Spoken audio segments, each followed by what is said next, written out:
Welcome back to Primetime Sportz. Thank you for joining us. Let's talk Georgia State sports. We have some new seasons approaching. Basketball and tennis fans, the ball is in your court. Both teams have announced their schedules. Here's a look at Georgia State men's basketball regular season matchups. November and December will all be out-of-conference play. From November 19th to the 21st, we'll get to see the Panthers compete in the Cayman Islands Classic.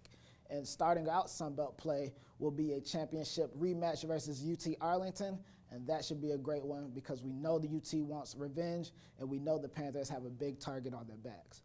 They'll wrap up the regular season with the second head-to-head matchup with their in-state rivals, Georgia Southern. That isn't the only basketball preview we have for you guys. We actually want to show you something special. As of late, it's been very popular to see athletes go against the norm, and instead of being the interviewee or the interviewer, they're both.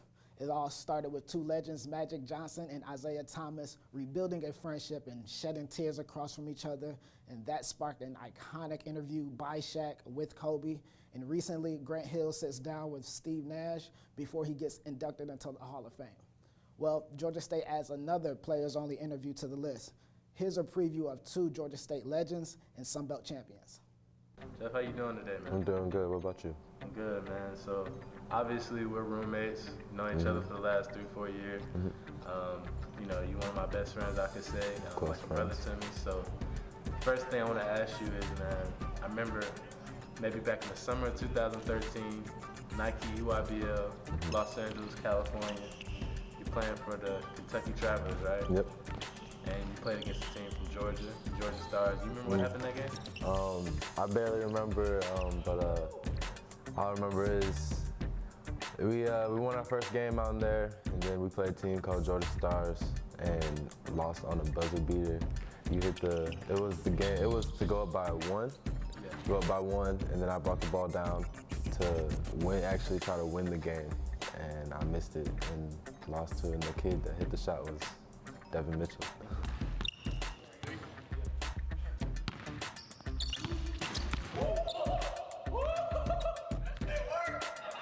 Man, so yeah, of course you lost to me. Who would have thought? Yeah. 3-4 years later, we'd be roommates and on the same team playing here at Georgia State. So it's just crazy how life works sometimes. Yeah, no, it's a small world.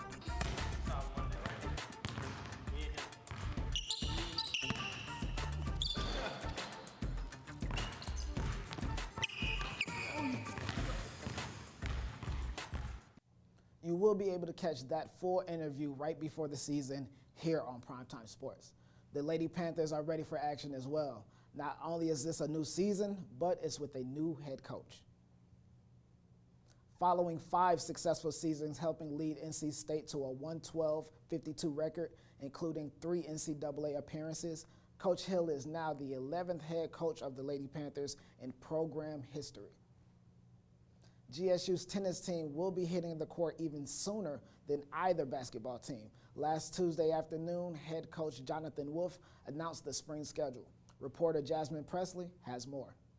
The Georgia State men's tennis team will be opening up their fall season at the University of South Carolina this weekend. 7 of the players are returning, and those players did lead the team to the #2 spot in the Sun Belt.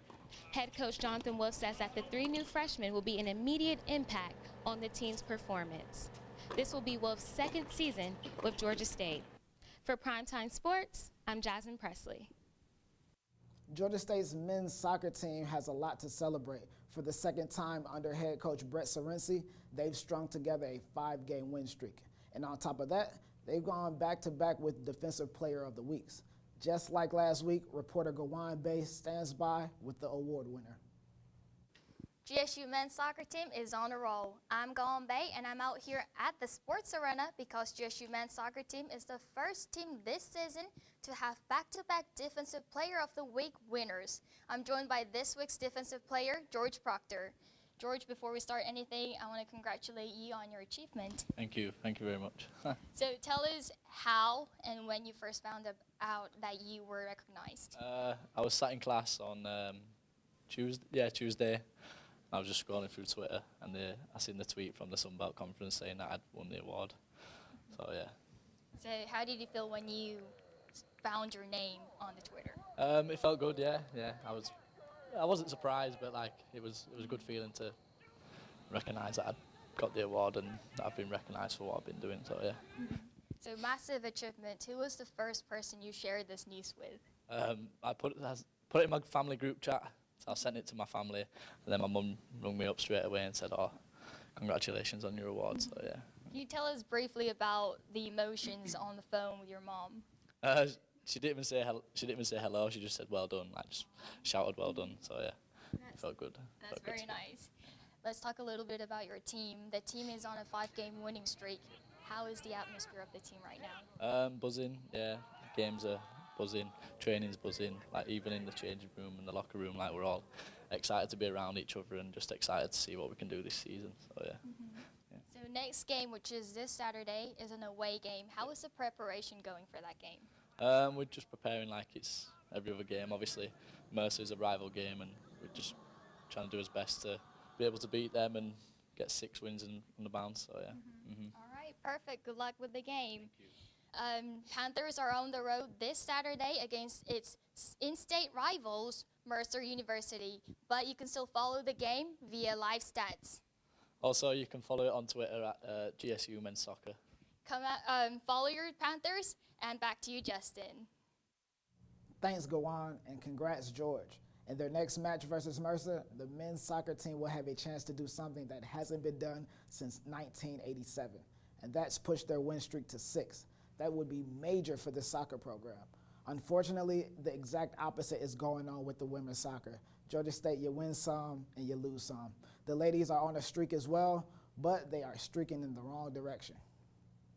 The Lady Panthers have gone scoreless in the last 5 games against UAB, UGA, Vanderbilt, Georgia Southern, and the defending Sun Belt champions, South Alabama. Georgia State looks to bounce back on a 2-game road trip versus Little Rock on Friday and Arkansas State on Saturday. Also on Saturday, Georgia State football team will return home to Sun Belt play for the first of 2 straight home games after 2 out-of-conference losses versus NC State and Memphis. The Panthers are undefeated at home, and if the stands are as packed as they were opening night, there's a good chance that they protect home field again. Kickoff will be at 2 p.m. Thanks again for joining us. We'll see you next week, same time, same place. Make sure you like us on Facebook, subscribe to us on YouTube, and follow us on Twitter at Prime Sports with a Z. Have a great weekend.